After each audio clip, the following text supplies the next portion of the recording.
Good afternoon, everyone, and welcome to today's UW-Madison Division of Extension Badger Dairy Insights program.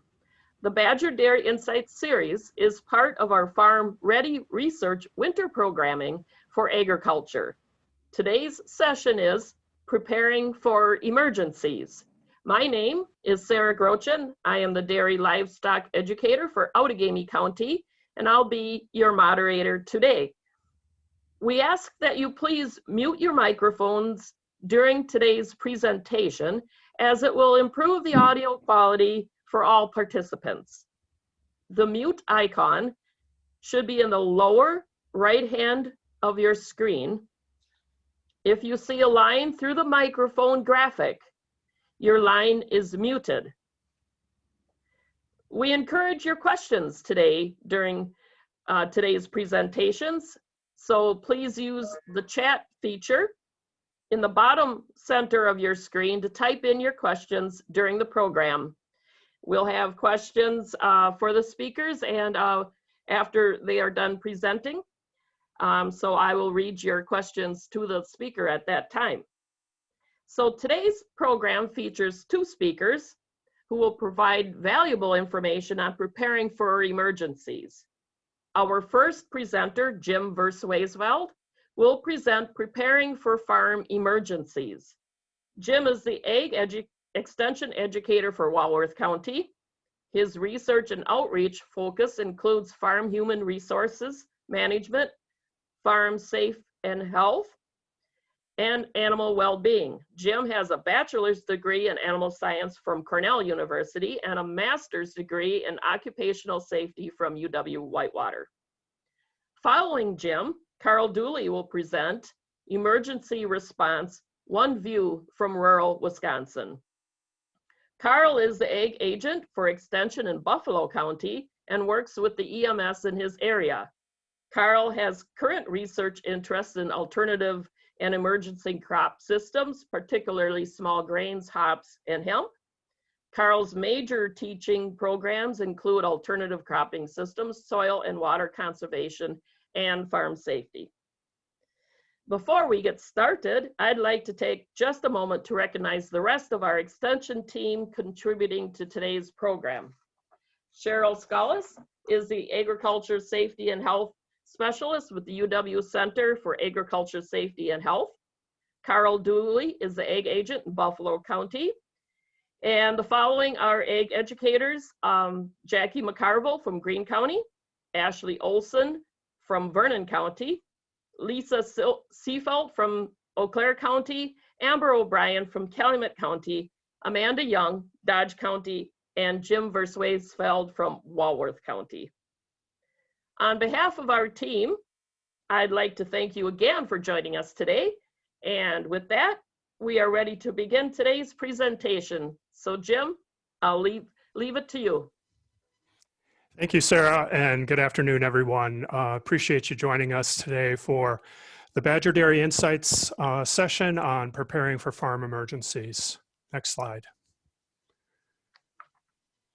So there's a number of unique aspects to farms that make them challenging, potentially challenging for the emergency personnel that would respond to a farm emergency. We're going to spend some time discussing those today with the idea of helping farm managers prepare for emergencies. Also, farms today are highly specialized with potentially dangerous aspects of their operations that emergency responders may not be familiar with. There's equipment, there's facility aspects of farms that make them particularly challenging, and we'll go into more detail on what those are. Keep in mind that less than 2% of the population is involved directly with production agriculture. So it's very likely that first responders that arrive on the scene at your farm will have a limited farm background. So we're going to talk about some ways to improve that situation. At this point, I believe we have a couple poll question for the audience. So in the past 5 years, have you experienced any emergency on your farm that required contacting emergency services? And if you could respond yes, no, or unsure, and I'll give you a minute to log your answers.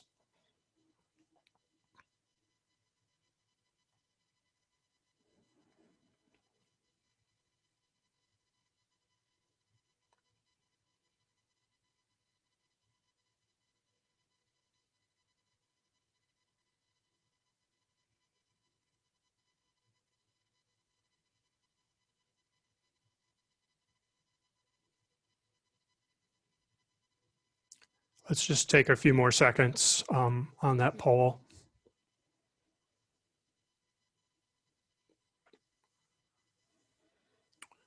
Okay, great.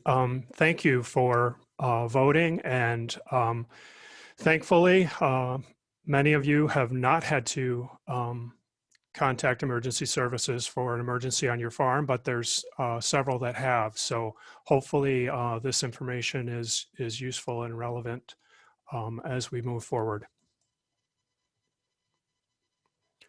So what are some of the things that make farm emergencies different than other emergencies that emergency responders in your area might be responding to?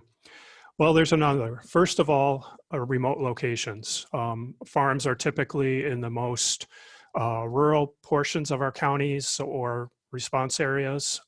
They may be in areas that the first responders are not that familiar with because they actually don't respond to those areas all that often. The next one is expansive properties. So farms can be hundreds and hundreds of acres in size. Many farms have multiple farm locations. So unlike urban and suburban emergency response, where the accident or injury is typically very close to the fire number, in the case of farms, it could be miles from the fire number. So that makes for a challenge. The next is specialized equipment. And I mentioned that earlier that, farms have a number of pieces of equipment and facilities that are highly specialized and not something that you would just happen to know about if you didn't have a farm background. And then that leads to a lack of agricultural knowledge by first responders. So next slide. What kind of emergencies are we actually talking about? So when I say emergencies on the farm, what do I mean? Well, there's certainly natural disasters, which would include tornadoes, hurricanes, derecho, any wind event that causes damage, floods, severe winter storms, dust storms, lightning strikes, wildfires, earthquakes, and unfortunately, we need to add to the list pandemic. Next slide. There's also man-made or facility-related disasters that can happen. So fires, explosions, animal handling incidents, grain entrapments, power failures, chemical releases or spills, amputations, just to name a few. So there's a number of different agriculture emergencies that could potentially happen. And all of those call for the need for having an emergency response plan. Next slide. So when I refer to an emergency preparedness plan, what do I mean exactly? Well, an emergency preparedness plan is typically a written document that's available as a training tool and also as a resource for you, your family members, and your staff. That includes the key people and responsibilities and what their role is when an accident happens, a farm map, exit routes, emergency contacts, animal handling considerations, a plan for labor disruptions, and a plan for marketing disruptions. And we're going to go into each of these in more detail. Next slide. So the first aspect of your plan should be the key people and the responsibilities. Define who your team is and what their role is should an accident happen. The best way to do this is to sit down with farm leadership and discuss a variety of emergency scenarios. And what I mean by that is discuss what you would do in the case of a fire. What would you do in the case of a flood? What would you do in case of illness that prevents your team from reporting to work? So a variety of scenarios, and then think about your team, whether it be family members, employees, or a combination thereof, and what would their individual roles be?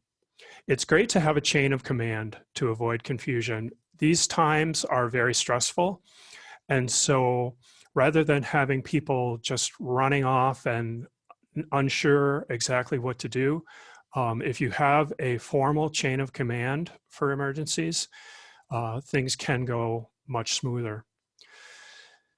When you develop your team, consider employee strengths and weaknesses when you're assigning duties. So think about the people in your family, think about your employees, think about how they would respond under pressure. Some people work very well in stressful situations, others do not. And so as you develop your team and responsibilities, make sure that you consider those aspects. Don't forget about team or shift leads. So if you have a 24-hour a day, 7-day-a-week operation, which I know many of you do, it's very possible that the emergency occurs when you're not there. So make sure that team or shift leads are prepared to respond. And then it's a good idea to indicate sweepers. A sweeper is simply designated people who run through the facility to make sure that everyone is out. So they are the last people to leave in the case of an accident or injury. They just make sure that all team members are accounted for. Next slide. The next and very important piece in your plan is a map of the farm. This photo in the graphic shows an aerial view of a farm with everything labeled and identified so that someone who's not familiar with your farm can identify all the components, all the facilities, all the buildings, roads, and et cetera. On that map, make sure that you identify all roads and crossroads and make sure that they're accurately identified, that someone else would be able to find them. Let me tell you a quick story to illustrate my point. So I grew up on a dairy farm in upstate New York. In addition to the home farm, my family rented a farm that was about 4 miles away. It's where we kept our heifers and dry cows, and we harvested hay crop off of that farm. That farm was located on the Davenport Back Road. My family called it the Davenport Back Road. Actually, everyone in our little farming community called it the Davenport Back Road.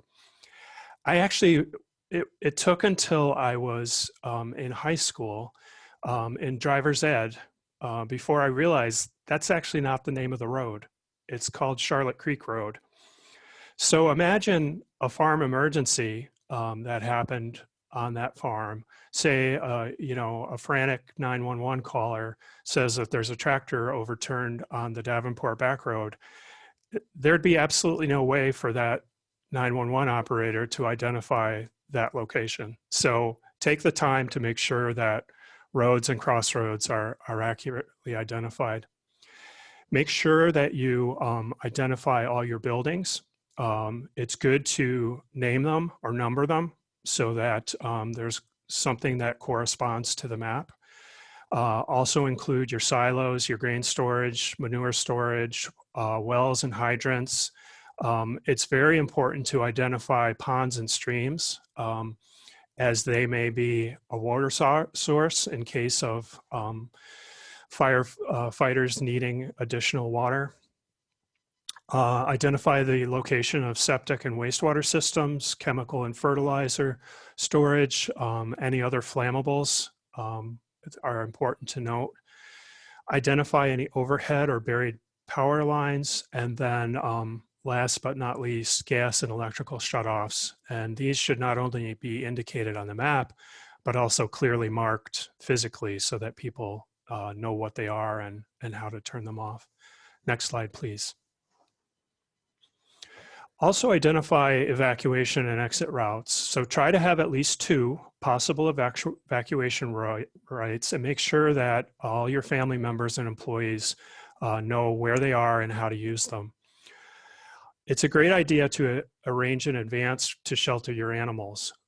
So if you have to evacuate cows out of your farm to another location, that's a great thing to plan ahead for, whether it be neighboring farms, fairgrounds, or other exhibition centers.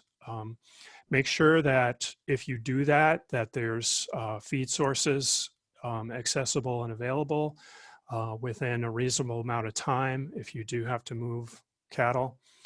And consider alternatives to local roads that might be restricted. So in the case of windstorms or floods, some of your exit routes may be blocked. So it's a good idea to have alternatives. And then set up safe transportation, or at least the ideas about safe transportation for your livestock. And that would include access to trucks and trailers, and experienced handlers and drivers, particularly those that are knowledgeable in how to handle livestock, and also the ability to drive a truck and a trailer. Next slide. Regrouping after the evacuation. So it's important to designate a spot where after the evacuation takes place, that you have a designated spot where you can count and account for everyone to make sure that they're safe and away from whatever the disaster is. This is a good idea because you can't count on cell signals in all situations, and you may have to be giving people further instructions verbally. Have a system to account for people, whether that's relying on your team leads or supervisors to make sure that everyone on their team is safe and accounted for, or the buddy system. You may assign, to make sure that people know that all employees are safe and accounted for. And then don't forget about visitors. So at any given time, there may be individuals other than your regular employees and family members that need to be accounted for, and that could include your AI technician or milk tester or a variety of other people that could at any given point be at your farm during the emergency. Next slide. Sometimes evacuation is not the right answer. So keep in mind that in some cases, sheltering in place is your best option. And this is particularly the case when bad winter storms kind of come on your farm, and it's really not in anyone's best interest to try to evacuate. In those cases, be sure to have a plan for the loss of utilities, whether you have a generator or a neighbor who has a generator, and keep supplies, provisions, and other necessities in those spaces where you'll be taking shelter. Next slide. Also have important component of your plan is your emergency contacts. Usually 911 is the one call that does it all for police, fire, and ambulance, but it's also a good idea to have the numbers of your local and state veterinarians, local emergency management, depending on the nature of the incident, poison control, the names and numbers of your insurance agents, farm and homeowner policies, and then key neighbors. And these key neighbors are particularly helpful if they're familiar with your farm and if they have the ability to move livestock should that need arise. These emergency contacts are particularly important if you yourself are the one involved in the incident, because you may not be able to respond and would rely on others to contact the authorities. And I believe we have another poll question at this point.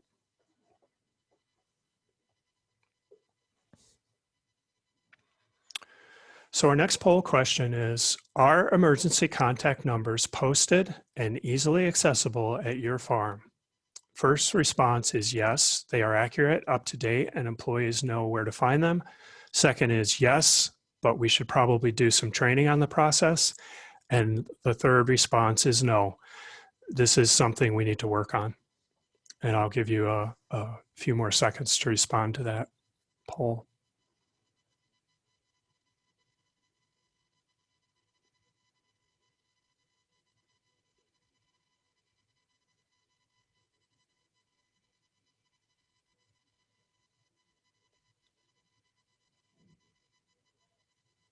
Okay, great. Thank you. It looks like a lot of you voted. Hopefully this is good information, because many of you indicated that no, this is something that we need to work on. And just keep in mind the value of having those emergency contacts clearly accessible for all people that work on your farm. Next slide. Thankfully, many of us probably don't have a lot of experience calling 911. And for that reason, it's a good idea to review with your team the battery of questions that they will ask you. Here's just a few of the things that a 911 operator will typically ask when you call for assistance. They'll want to know the exact location of the incident. And in the case of farms, that includes your fire number, but also where on the farm the incident actually occurred. The telephone number from which you're calling, and the reason for that is if they get lost or have additional questions, that they have someone to contact on their way to the emergency. The nature of the incident, so in this case, is it a fire, is it a tractor rollover, PTO injury? Try to be specific about the nature of the incident, the number of victims, the condition of the victims. If you or anyone on your team is able to administer any type of first aid, let them know that. And then this one is really important: who will meet them at the farm? Because as I said, unlike urban and suburban emergencies, it's very possible that the emergency is not anywhere near the fire number. So it's important that there's someone there to meet them and help them get to the victim or victims. And then lastly, any special conditions. And special conditions could be information about the victim. So, is the victim diabetic, or does the victim have any other known underlying health conditions? Or it could be information about the location of the incident. So if you have to drive through a creek or stream in order to get to the location, or up a steep embankment, it's important to give that information so that responders have the right equipment when they arrive. Next slide. We could actually do probably a whole session on this one, but what to do with livestock in the case of a disaster on your farm. So as I mentioned earlier, it's a great idea to have alternative shelter and housing. When you do that, there are biosecurity considerations, particularly if there's other livestock at the farm that you would be bringing your cattle into. So obviously, when you're in a bind and you need a place to milk your cows, you're going to haul them and milk them there, but there are biosecurity considerations to consider when you do that. Make sure that all livestock have durable and visible identification with proof of ownership. So it's a great idea to have ear tags with the farm name that are clearly marked and on all animals, so that there's no discrepancy or misunderstandings about whose cattle are whose when the things return to normal. Feed sources, people that can do livestock hauling for you. What if the building that's engulfed in flame is the building that you keep your livestock trailer in? You're going to need to rely on others in order to get your animals moved.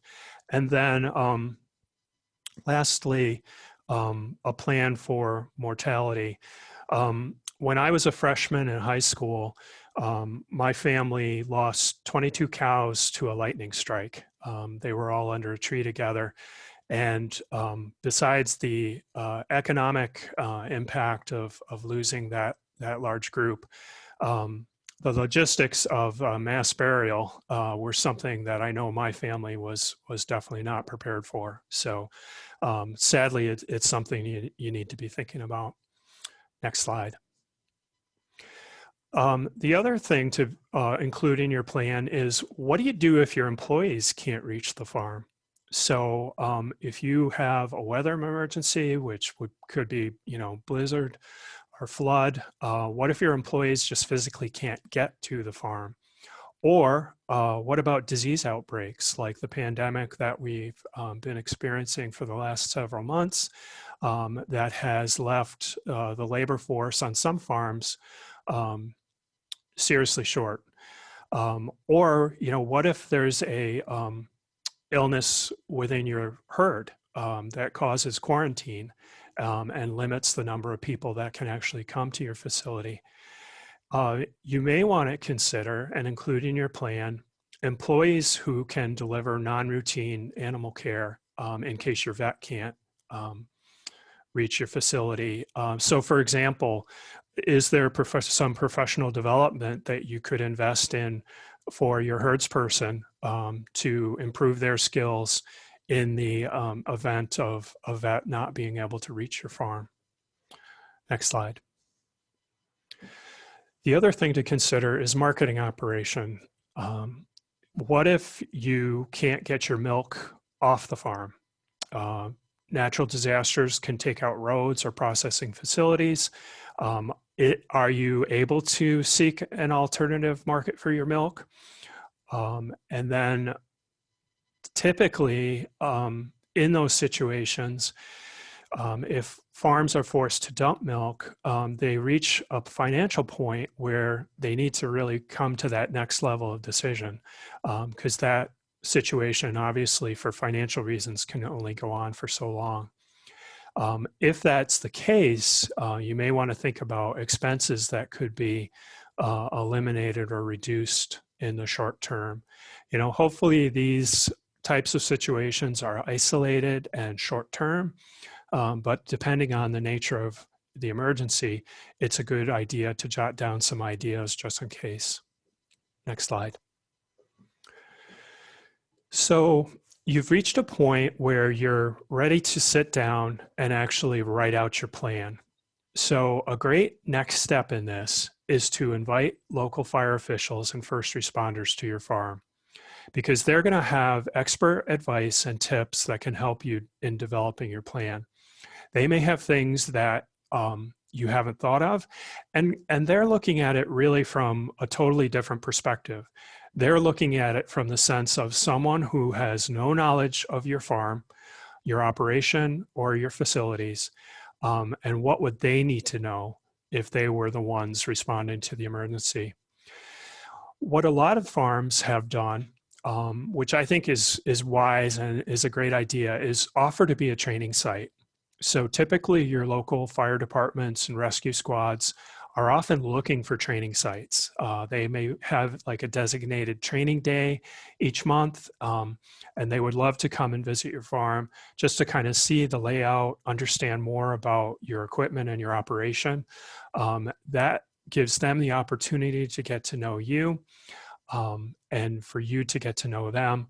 And it's definitely a worthwhile effort should an incident happen at your farm. Next slide. So you have now put your plan together. You've documented each of the aspects that we reviewed. You've got a binder all put together. Now, one of the biggest mistakes that some farms make is they go to all this effort and then they stick it on a shelf somewhere, never to be reviewed again.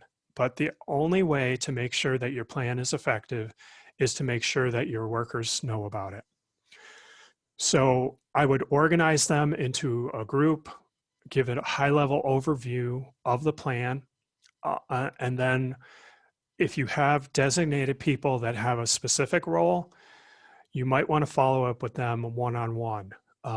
So if somebody is really uncomfortable, say driving a truck and trailer in the case of having to haul cattle away from a burning barn, it's a good idea to know that ahead of time. And you don't want to put them on the spot in a group setting. You'd like to, make sure that they're comfortable with that role in a one-on-one. It's important to retrain periodically. And depending on your farm and your workforce, you may want to offer that training in multiple languages, if that is a way that workers will respond better to the training. Next slide. So here's the things to conclude in your training. The types of emergencies that you think potentially could happen on your farm, and you won't know an all exhaustive list of these, but you can at least, try to cover what you think could be the typical emergencies. The reporting of procedures. So what do the employees do? Say it's the middle of the night and they're the only one around, who do they call? Who do they contact? Shutdown procedures, whether that be for gas or power.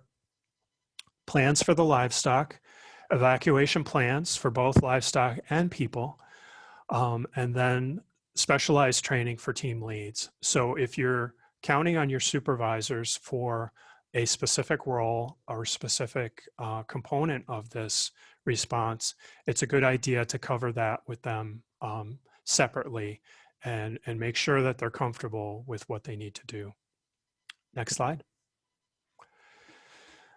I think what you'll find with many of your employees is that a classroom setting may not be the best training option for you. And if you have the opportunity to provide hands-on training, definitely do that. So, here's a scenario of, your employees started at 4 in the morning. At 10 in the morning, you bring them into a nice warm conference room and you start talking about training for farm emergencies. Before long, you're probably going to have people nod off, quite frankly. And so if you can replicate a disaster on your farm and provide your employees with hands-on training, I think you'll find that that's the most effective learning method for many people. These do take a lot of work, and it's something that you'll have to pre-plan. But I think it's a way to involve your entire team, and you'll probably have better retention of what you're trying to explain to them than if you're standing in the front of a break room reading to them. Next slide. This is something that I think is a good idea to include in your plan, and that's dealing with the media. Depending on the nature of the incident, it is very possible that reporters will arrive at your farm. I would encourage you to designate one person to speak to the media, whether that's you or whether that's a herds person or someone who has a leadership role within your farm. I would encourage you to stick to the facts, be honest, but avoid embellishing or speculating on what might have caused the accident or things that could have led up to it. The individual who meets with the reporter should be calm and confident and honest. Make sure they promote good media relations. But this isn't something that you would want a reporter to just tap random people on your farm, but have an actual process and someone in mind as your spokesperson. Next slide. And then just to wrap up, preparedness for an emergency is an ongoing process. This is not something that you'll do once and then not have to worry about again. It's important to review your plan. Once your plan is developed, I would encourage you to review it with your team at least annually. Consider any changes to your facilities. So if you, put in a new parlor or you construct new buildings, they're probably not on your map. And so it's always a good idea to update your plan with any changes to your facility. And then don't forget about the new hires. So if you have delivered a great training program and you feel confident that your employees, have a good understanding of what you intend to happen. And then 6 to 8 months go by and you've hired 3 new people. Those 3 new people don't know anything about your emergency plan. So make sure that you include this as part of your regular employee onboarding. Next slide. So that's my portion of the presentation. And before we hand things off to Carl, are there any questions or information that I can provide? My contact information is indicated on this slide. I'm happy to discuss any components of a farm emergency response plan if there's anything I can help with. But in the meantime, are there any questions? You may enter your questions in the chat on the bottom of your screen. Just type in any questions that you may have. And while people are doing that, Jim, I have a question for you. A lot of farms have high visibility vests, but not all. So is it a good idea to have a group of them so that people can grab them in a hurry? And should everyone that's working in the area be wearing a high visibility vest during an emergency situation? Sarah, that's a great question and a great point. I think that's an excellent idea. I think, it's so much easier to identify people in the chaos that likely ensues in the case of an emergency. There could be, high winds, there could be smoke, there could be a variety of things that limit visibility.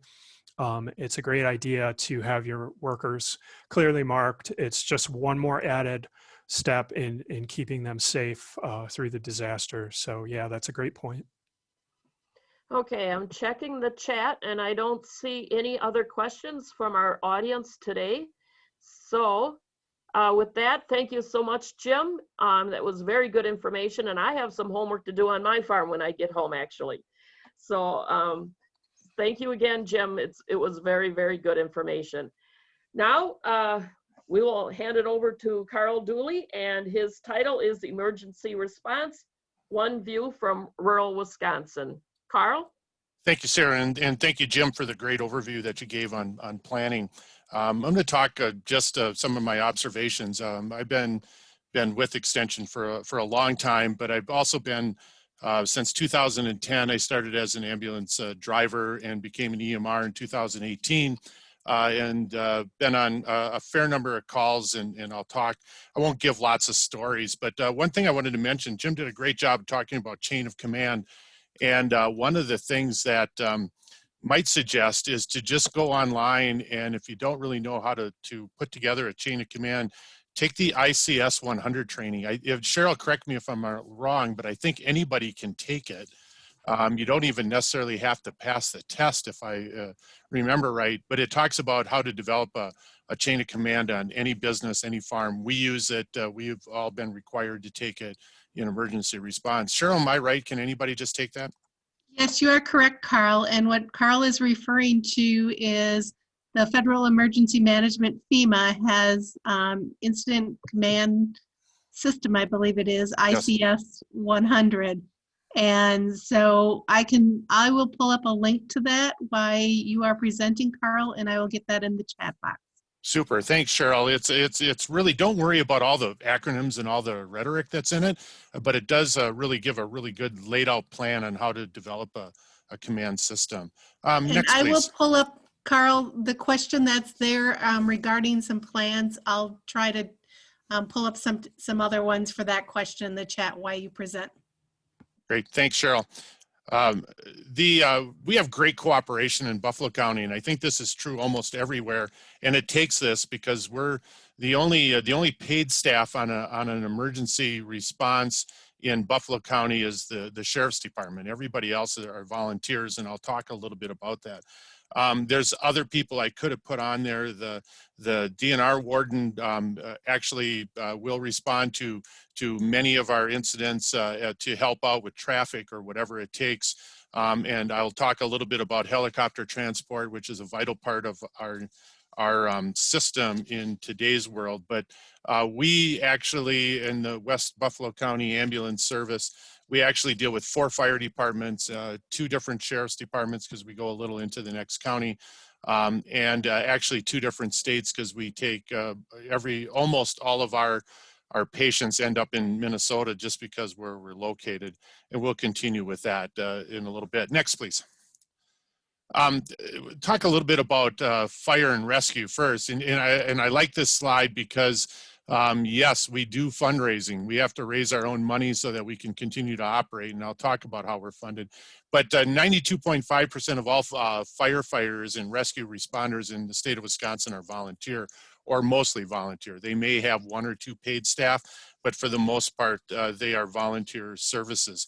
They actually have a little better luck getting people on fire departments in rural areas than EMS does, and I'll explain some of that. But one of the things that that fire and rescue have is they have great big cool trucks, and they have a lot of really cool equipment.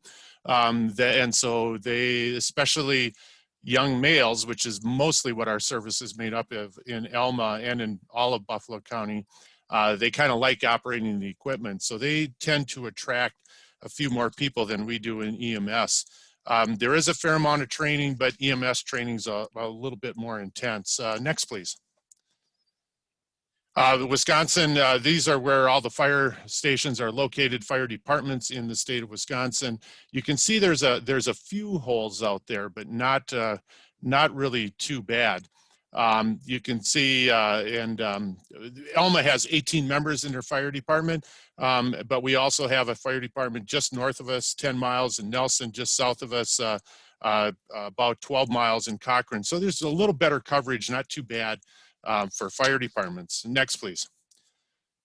EMS services are about 75% volunteer in the state of Wisconsin. And the services, most of the services that are paid staff, not volunteer, are operated out of hospitals. There's, at least on the west side of the state where I'm more familiar with it.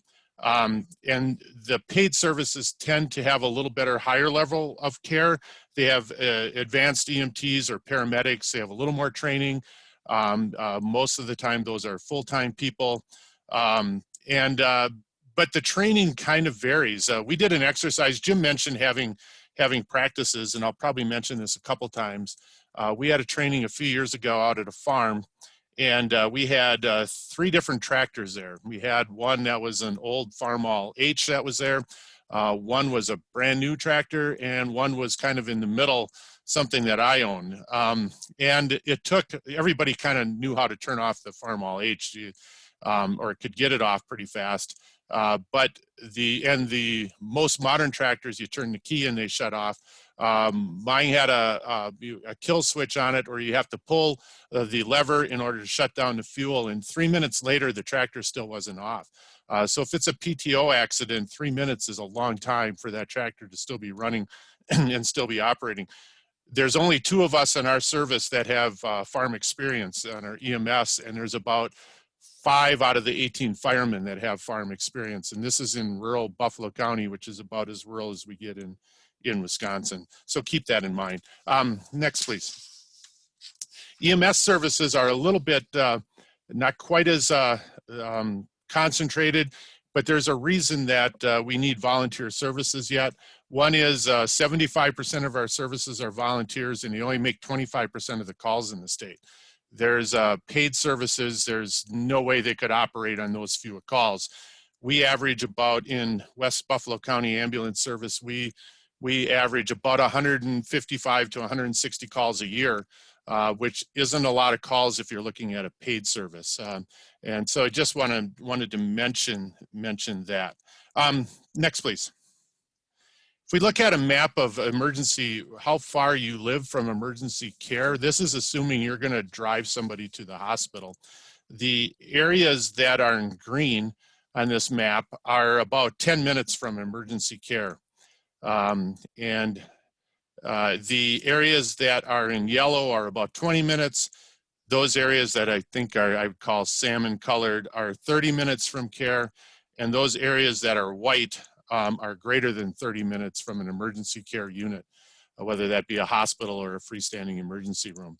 You can see some areas of Wisconsin, and I don't think they can see my pointer. Maybe if Amber, if you can just, if you remember where Buffalo County is, there we go. There's a big white spot in the middle of Buffalo County. That's more than 30 minutes, and I'll give a little bit more definition of that. But there's some other areas of Wisconsin that also are quite a ways from emergency care. And there's some things that I'll talk about towards the end that that I think anyway are good ideas, just because of that very fact that you're a long ways from care. Next, please. Got a series of questions, and I'm going to ask you to respond to a few of these in just a minute in a poll. But think about how many farm buildings do you have, and that may be buildings in total on your farm. How many doors do you have to all those buildings? How many properties that you either own or rent? Does everybody on your farm, and Jim already talked about this, know the address or the emergency number to all of those properties? Can you give directions? Can everyone give directions to every building or every property? How often, some of you are from smaller farms or smaller businesses, how often is someone working alone? What is the response time to your farm for emergency responders? And what is the most common type of calls? And if we could have the poll up, please. I think there's a poll now. Yes, there we go. Give you a couple minutes. And while you're answering that, I'm just going to mention a couple things. Jim talked about 911. One of the things is to stay on the line in a 911 case. And I think I'll just wait a minute while you're answering the poll. Sorry about that.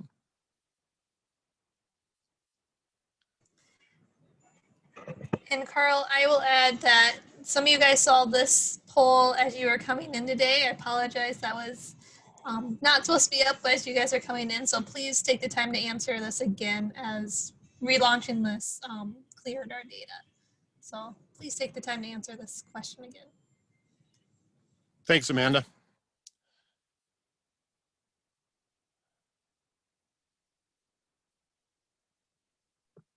I'd like to add that there's 4 questions to this, so scroll down to see question 3 and 4.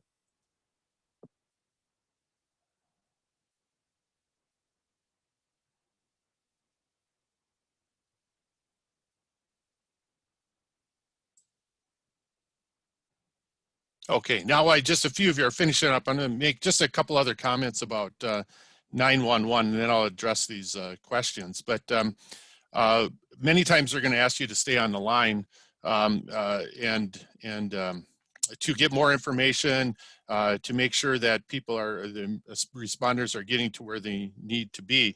One other thing is, don't assume that the person answering the call at 911 knows anything about agriculture. In Buffalo County, we have one dispatcher with a ag background. So if you say there's a PTO accident, all but one will not know what that is. So you will have to explain it a little bit more.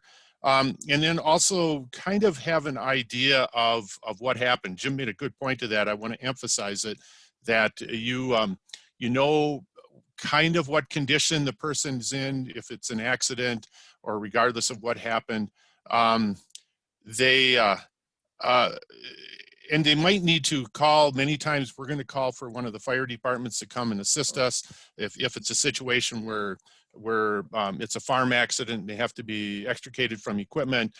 Generally the 911 will automatically call for fire help, but they need to know those things.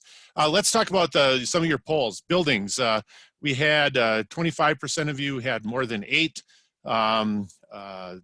Many of you, the majority, were down to 1 to 5 buildings. I look at my little place and I have 5, so I'm kind of surprised there aren't more there. How many properties do you rent or own? Most of you are in that 2 to 4 properties. Does everyone know the address emergency number? Most everybody. 50% of you said yes, everybody does. Great. A few of you said maybe not. And then where are buildings located? What is your response time? What do we have? 60, almost 70% are less than 10 minutes. Super. And then we just have a few that are in that upper ranges. And I'll talk a little bit more about that in just a minute. Can we have the next slide, please? Okay, here's a Western Buffalo County Ambulance Service. We're right along the Mississippi River, an hour north of La Crosse, for those of you who don't know where Buffalo County is. This red dot is the city of Alma. That's where our ambulance is located. And this is our closest emergency room is Wabasha, Minnesota. We go to a couple other hospitals when needed, but we're not going to get into that right now. If you notice, if you aren't familiar with Buffalo County at all, we don't have many straight roads. We have valleys and hills, or bluffs as we call them. So it takes a little longer to get places than what it normally would. Next slide. Let's say we had a call, and I'm just going to use myself as an example. I live where that little barn is. And if I get a call and all I got to do, if I'm dressed and all I got to do is throw my shoes on, I can be to the ambulance garage in about 6 minutes. To be honest, we're not supposed to go over speed limit when we're going to a call, but most of us will generally exceed the speed limit a little bit because it's 5 miles and it's not straight for me to get to where the red dot is, our ambulance garage. If we go out to the farthest point where it's not the longest distance, but the most time it takes us to get there in our ambulance service, it's 18 miles. I'm saying we can average 65 miles an hour. That might be in perfect weather during the daylight because there's a lot of 25-mile-an-hour corners on the way out to this spot. But we've made it that fast to this spot. That takes us 16 minutes. We're going to say that we're going to assess and prepare for transport really, really fast. Pretty rare when it's 8 minutes. This is most likely a heart attack that we're responding to. We load in a hurry with a heart attack and we get going. So let's say 8 minutes. Then we're going to go to the closest hospital, which is over in Wabasha, Minnesota. That's 31 miles. We've done it in we've actually done it a little faster than 26 minutes, but that would be averaging 70 miles an hour to get there in 26 minutes. Total time is 56 minutes from the time we get the call until we can get that person to the hospital. We do use helicopters a fair amount in our area, and all of northern Wisconsin does, and I think many other places do also. Now you throw some wrenches in there. You have snow, a bad snowstorm. I don't know in your communities when they start or stop plowing snow, but in our communities on the county and town roads, generally by 9 o'clock at night, they stop and don't start till about 4 in the morning again. We run 4-wheel drive. We don't have studded tires or chains anymore. We used to, but it was frowned on a little bit. So it could take us considerably long to make a call under those conditions. Next, please, Amber. Here's just a little bit more about our service, and we're not all that unusual from other places in rural Wisconsin. Nearest emergency room from our base, where that red dot was, is 12 miles. Nearest level 1 trauma center is 50 miles. Level 1 trauma center means there's a neurosurgeon on staff all the time. There aren't very many of those. Mayo Clinic in Rochester is our closest one. Time from helicopter liftoff to arrival for most of our calls is about 20 minutes. That's assuming the engine's running and they're taking off that 20 minutes. It's not like starting up your car where you turn the key and you go. It takes a while for them to power up and get going. Fair amount of weather conditions when helicopters don't fly, so we can't count on them being there. We're an all-volunteer service. We get some support from municipalities on a per capita charge. We write grants, we do fundraising, we get some gifts.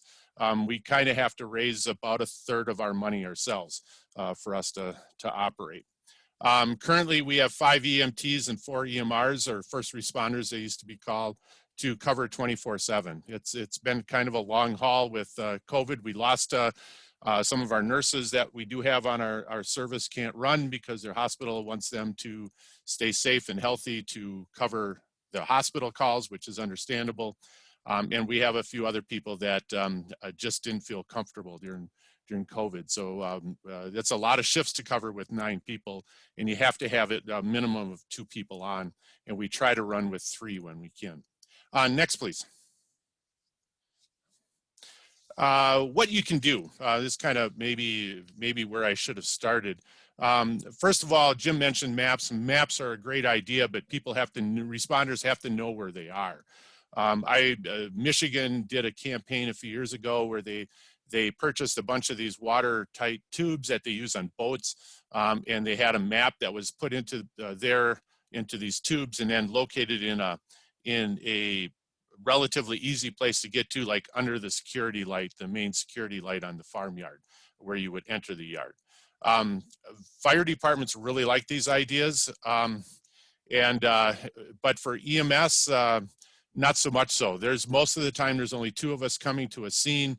We're probably not going to take the time to find a map and locate it unless we absolutely have to. Fire departments are more than happy to do a walk around your farm. They'll look for fire extinguishers. They'll look for hazards. They'll look out for lockout advice. They'll do all those different things with you, and it's good to form a relationship. We actually have a fair amount of people in Buffalo County, throughout the whole county, of farmers who are on fire departments, so they have kind of a network already, which is a really good idea. Volunteer to do an exercise. Jim mentioned that. We had some, we do this occasionally whenever we can. We did one about 5 years ago, and it was kind of a shock because they found out the airbags that they carry to lift vehicles or whatever off of people, if there's been a rollover, wouldn't lift the front axle of the self-propelled choppers. Wasn't enough power there. They had to bring out the blocks and the hydraulic lifts to do that. So everybody learned something from those. Numbering the doors. This was a suggestion by a couple of our firemen, different fire departments, as I was polling them when I was putting this together, saying what could you do? They get to especially larger farms and there's 4 or 5 doors. They have no idea which door to enter, and this really would just speed things up for them.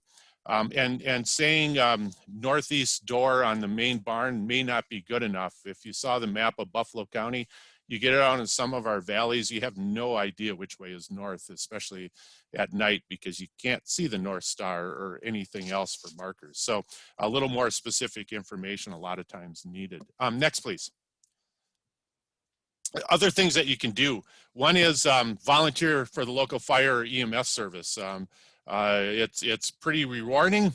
And there are a lot of great benefits from it. Understand that not everybody can do it, and we understand that you don't have to run lots of shifts for our service, but they really do appreciate it. Having Jim mentioned this, having something to meet us at the driveway or the entrance of the property. A lot of times responders, both EMS and fire, will arrive in their own vehicles if it's shorter for them to get there. That way, so be kind of ready for them. Fire is a little better than we are as far as they almost always have their gear on because they're just used and trained that way. When we go to a scene, especially if it's something that we really need to hustle for, I may be leaving work, so I could come with most anything on. Some of us are just crawling out of bed if it's 2 in the morning. Not good, and you never know what we're going to throw on when we arrive. We try to dress that signifies us as a responder, but it doesn't always happen. Respect us or respect them when they arrive at the scene. There's a lot of times people are really wanting to help, especially when we get neighbors, friends, if it's a major incident involved. Having everybody kind of stay out of the way is the best thing. And when the fire department, you generally, the incident command system, the fire chief will be the incident commander. They are in charge. Everybody takes orders from that person down the line. They will direct EMS where they need to be. They will direct the sheriff's department where they need to be, etc. Respecting them and that they're knowing what they're doing is the best thing you can do at that point in time. And then help. We will ask for help. We'll help helping to carry somebody, carry a backboard out. We do respond to hunting accidents in the woods. And we generally, a lot of us aren't the youngest anymore. We're going to need a hand. We may need somebody to shovel the walk. We may need somebody to throw sand or salt down on a driveway so that we can carry safely. We may need help taking apart a piece of equipment.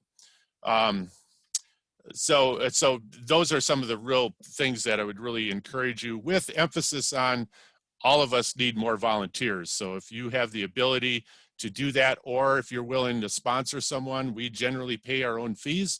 It's about $500 to do the EMS training, and not all of us get reimbursed for that. It depends on the service and how much money there is at that point in time. So sponsoring someone is another way you could do that. Next, please. Some other things, suggestions for you. If you're in the rural area, it's a while. We talked about that for somebody to get there. I would highly encourage you for everybody to be trained on how to get fire and EMS and directions. GPS locations work most of the time in Buffalo County, but not all the time. So we need more than just a GPS location. I think everybody should be trained, or at least a number of people on your farm, in your family, should be trained on basic life support.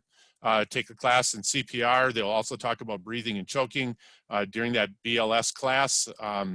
It's about 4 hours a time. I think it's 4.5 is what's official now for the basic life support training.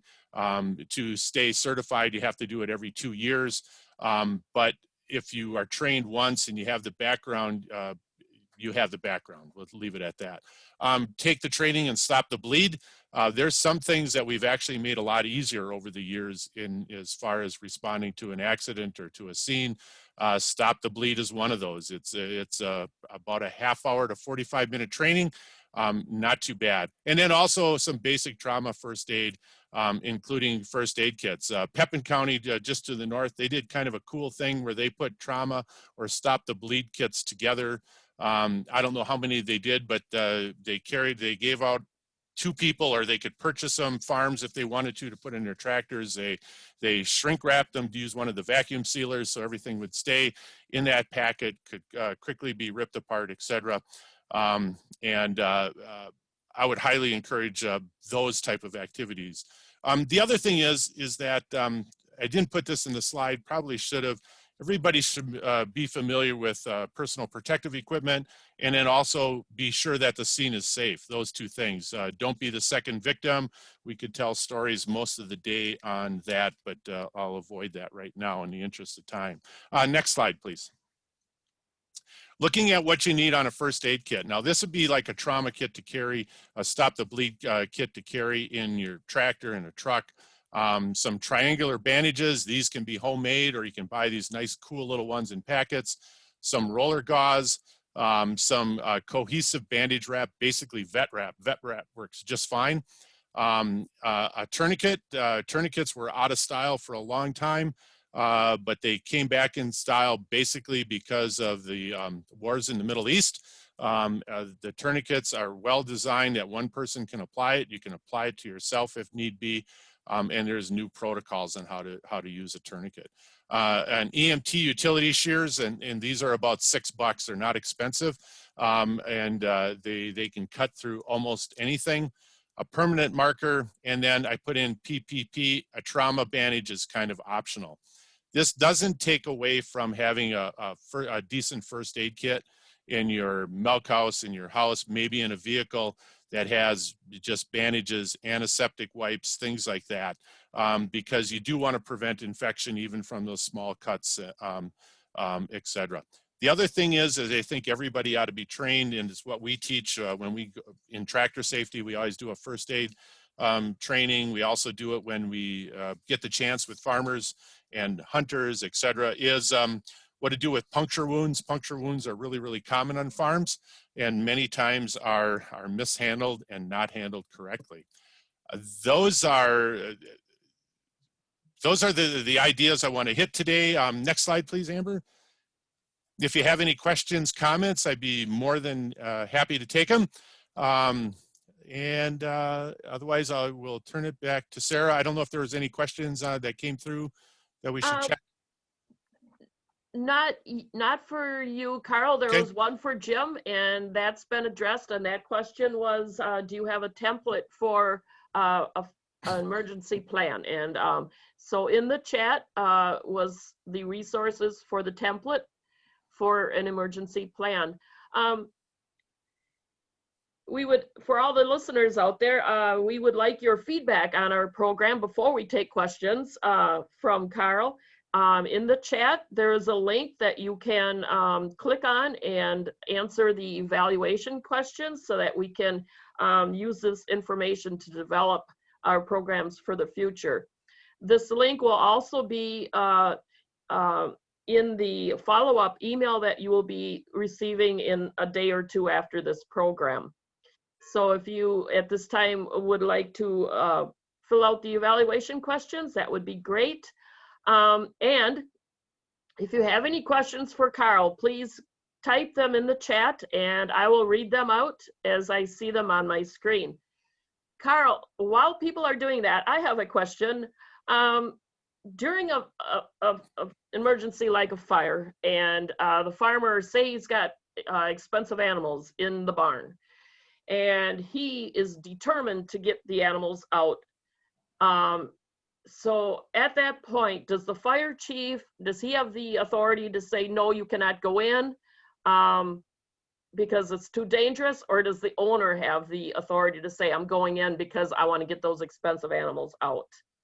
At that point in time, the fire chief's in charge. They're the incident commander. They pretty much have command and control over everything. It's one of the reasons that law enforcement almost always attends, is almost always located, or comes to a larger fire incident, because emotions take over, whether it's neighbors, whether it's the owner themselves. We had a barn fire in my hometown, or at our home farm in outside of Merrill in Lincoln County, I think it was 92, I believe. They got a majority of the animals out, and basically my sister-in-law on the farm was the emergency room nurse for many, many years, and she basically cooler head said no, she didn't let anybody back in once the fire was going pretty strong. So no, it's not a decision left up to the owner once fire arrives. Okay. I don't see any other questions in the chat at this point. So thank you so much, Carl, for all your great There is a question. Oh, I missed it. There is a question related to if we have a burn center for animals. Not something I'm familiar with. Maybe one of our livestock people could answer that. We don't have anything that I know of close by here. And I believe there was a comment of, our local veterinarians, and that is where, we would call in the local veterinarians if there's animals that we're concerned about. They may call on the resources of our regional vets and our state vets in situations to see what to do. But, the university does have a vet clinic, so we probably would help triage through those systems with the farmer in those local areas. Okay, I think that's all the questions we have, unless I missed another one on there, but I don't think so. So again, thank you so much, Carl. That was really important and good information to have. So on your screen now, you can see a link to the Farm Ready research. You may go on there, and there's a lot of webinars coming up through this spring.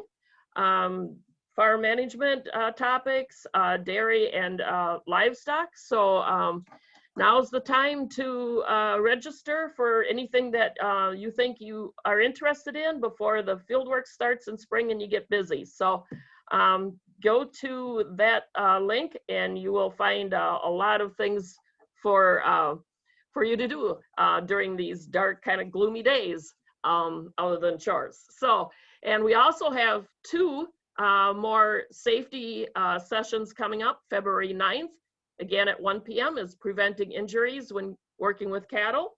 And March 9th, 1 p.m. is OCRASH, safety consideration for agricultural implements on the road.